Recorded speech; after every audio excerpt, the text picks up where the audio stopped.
ನಮಸ್ಕಾರ ಸ್ನೇಹಿತರೆ. ಇಂದು ನಾವು ಮಣ್ಣೆತ್ತಿನ ಅಮಾವಾಸ್ಯೆ ಅಥವಾ ಭೀಮನ ಅಮಾವಾಸ್ಯೆಯ ಬಗ್ಗೆ ತಿಳಿಯೋಣ. ಮಣ್ಣೆತ್ತಿನ ಅಮಾವಾಸ್ಯೆ ಅಂದು ಯಾಕೆ ಪ್ರತಿಯೊಬ್ಬ ಮುತ್ತೈದೆಯು ತನ್ನ ಗಂಡನ ಪಾದ ಪೂಜೆಯನ್ನು ಮಾಡುತ್ತಾಳೆ?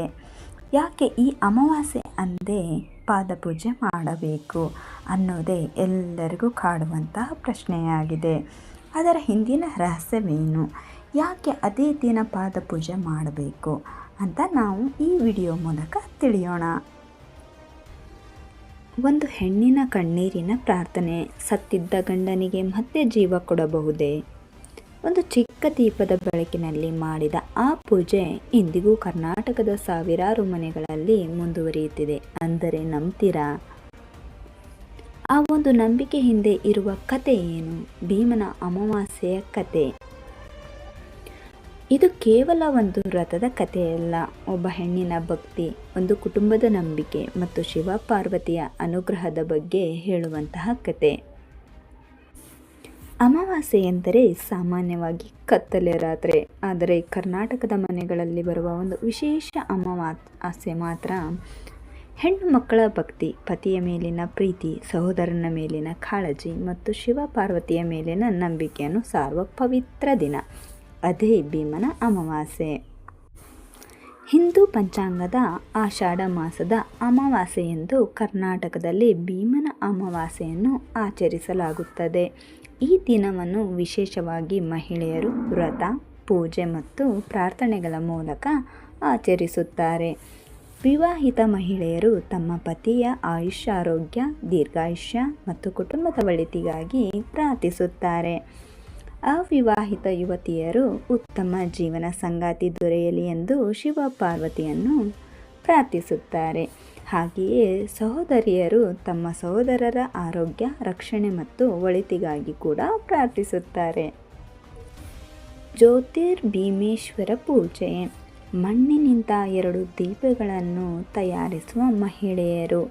ಈ ದಿನದ ಪೂಜೆಯಲ್ಲಿ ಶಿವ ಮತ್ತು ಪಾರ್ವತಿಯ ಸಂಕೇತವಾಗಿ ಮಣ್ಣಿನಿಂದ ದೀಪಗಳನ್ನು ತಯಾರಿಸಿ ಪೂಜೆ ಮಾಡುವ ಸಂಪ್ರದಾಯವಿದೆ. ಈ ದೀಪಗಳನ್ನು ಕೆಲವು ಕಡೆ ಕಾಳಿಕಾಂಬ ಎಂದು ಕರೆಯುತ್ತಾರೆ.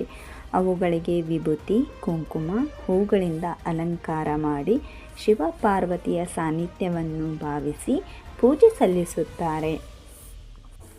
ಬಹಳ ಹಿಂದಿನ ಕಾಲದಲ್ಲಿ ಒಂದು ಸಣ್ಣ ಹಳ್ಳಿಯಲ್ಲಿ ಬಡ ಬ್ರಾಹ್ಮಣ ದಂಪತಿಗಳು ವಾಸವಾಗುತ್ತಿದ್ದರು. ಅವರಿಗೆ ಒಬ್ಬ ಮಗಳು. ಬಡತನವಿದ್ದರೂ ಆ ಹುಡುಗಿಯ ಮನಸ್ಸಿನಲ್ಲಿ ಅಪಾರವಾದ ಭಕ್ತಿ ಇತ್ತು. ಅವಳಿಗೆ ಶಿವನೆಂದರೆ ಅಪಾರವಾದ ನಂಬಿಕೆ.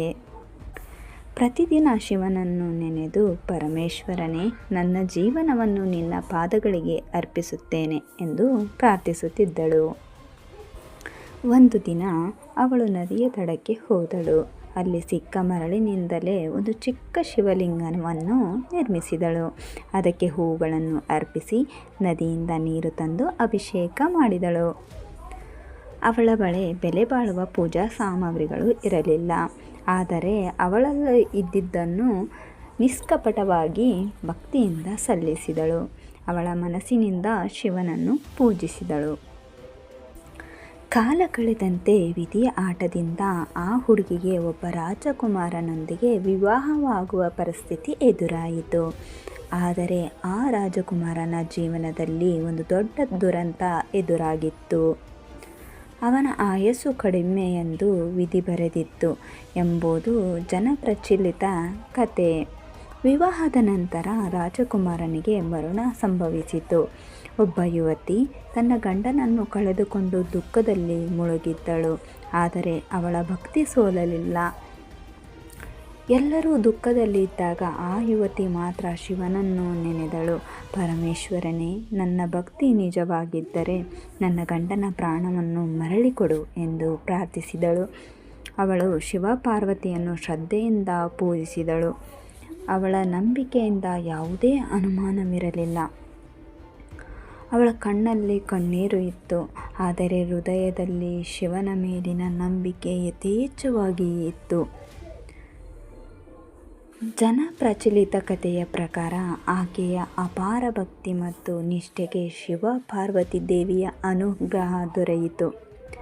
ಮರಣ ಹೊಂದಿದ ರಾಜಕುಮಾರನಿಗೆ ಮರುಜೀವ ದೊರೆಯಿತು ಎಂದು ಈ ಕಥೆ ಹೇಳುತ್ತದೆ.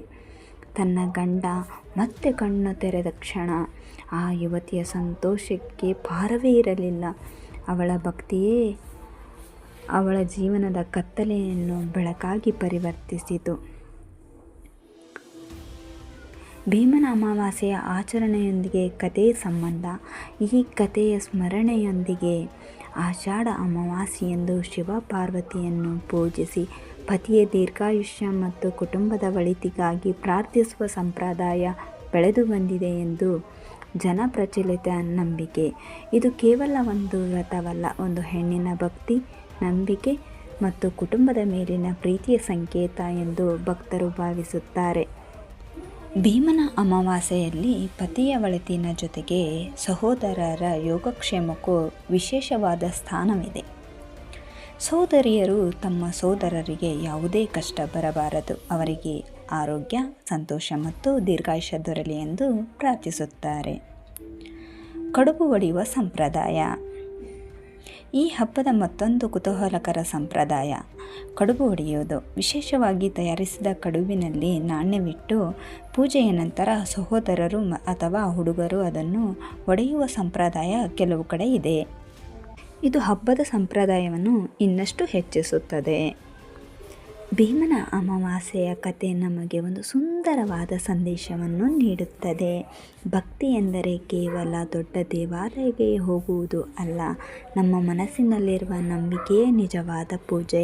ಒಂದು ಹೆಣ್ಣಿನ ಪ್ರಾರ್ಥನೆಯಲ್ಲಿ ತನ್ನ ಕುಟುಂಬದ ಮೇಲಿನ ಪ್ರೀತಿ ಅಡಗಿದೆ. ಒಬ್ಬ ಸಹೋದರಿಯ ಪ್ರಾರ್ಥನೆಯಲ್ಲಿ ತನ್ನ ಅಣ್ಣ ತಮ್ಮಂದಿರ ಮೇಲಿನ ಕಾಳಜಿ ಅಡಗಿದೆ ಮತ್ತು ಶಿವ ಪಾರ್ವತಿಯ ಆರಾಧನೆಯಲ್ಲಿ ಕುಟುಂಬದ ಸುಖ, ಶಾಂತಿ ಮತ್ತು ಒಳಿತಿಗಾಗಿ ಮಾಡುವ ಪ್ರಾರ್ಥನೆ ಅಡಗಿದೆ. ಚಂದ್ರನ ಬೆಳಕು ಇಲ್ಲದ ಅಮಾವಾಸ್ಯೆಯ ರಾತ್ರಿ 2 ಚಿಕ್ಕ ದೀಪಗಳು ಹೊಳೆಯುತ್ತವೆ. ಆ ದೀಪಗಳ ಬೆಳಕಿನಲ್ಲಿ ಒಂದು ಹೆಣ್ಣಿನ ನಂಬಿಕೆ, ಒಂದು ಕುಟುಂಬದ ಪ್ರಾರ್ಥನೆ ಮತ್ತು ಶಿವ ಪಾರ್ವತಿ ಮೇಲಿನ ಭಕ್ತಿ ಕಾಣಿಸುತ್ತದೆ. ಅದೇ ಭೀಮನ ಅಮಾವಾಸ್ಯೆಯ ನಿಜವಾದ ಮಹತ್ವ. ಜ್ಯೋತಿರ್ಭೀಮೇಶ್ವರ ಸ್ವಾಮಿಗೆ ನಮಃ. ಹರ ಹರ ಮಹಾದೇವ. ಇದೇ ಥರ ಕರ್ನಾಟಕಕ್ಕೆ ಸಂಬಂಧಿಸಿದ ಪ್ರಮುಖ ದೇವಾಲಯಗಳ ಇತಿಹಾಸ, ಮಹತ್ವ ಮತ್ತು ಕರ್ನಾಟಕದಲ್ಲಿ ಆಚರಿಸುವ ಪ್ರಮುಖ ಹಬ್ಬ ಹರಿದಿನಗಳ ಬಗ್ಗೆ ನಿಮಗೇನಾದರೂ ಮಾಹಿತಿ ಬೇಕಿದ್ದಲ್ಲಿ ದಯವಿಟ್ಟು ನಮ್ಮ ಚಾನಲನ್ನು ಸಬ್ಸ್ಕ್ರೈಬ್ ಮಾಡಿಕೊಳ್ಳಿ. ಹಾಗೆ ಪಕ್ಕದಲ್ಲಿರುವ ಬೆಲ್ಲೈಕನ್ನ ಪ್ರೆಸ್ ಮಾಡಿ. ಇದರಿಂದ ನಾವು ಅಪ್ಲೋಡ್ ಮಾಡೋ ಪ್ರತಿಯೊಂದು ವಿಡಿಯೋ ನೋಟಿಫಿಕೇಷನ್ ನಿಮಗೆ ಬರುತ್ತದೆ. ನಿಮಗೇನಾದರೂ ಯಾವುದಾದ್ರೂ ದೇವಸ್ಥಾನದ ಬಗ್ಗೆ ವಿಡಿಯೋ ಬೇಕಿದ್ದರೆ ದಯವಿಟ್ಟು ಕಾಮೆಂಟ್ ಮಾಡಿ. ವಿಡಿಯೋ ಇಷ್ಟ ಆದರೆ ಲೈಕ್ ಮಾಡಿ, ಶೇರ್ ಮಾಡಿ. Thank you.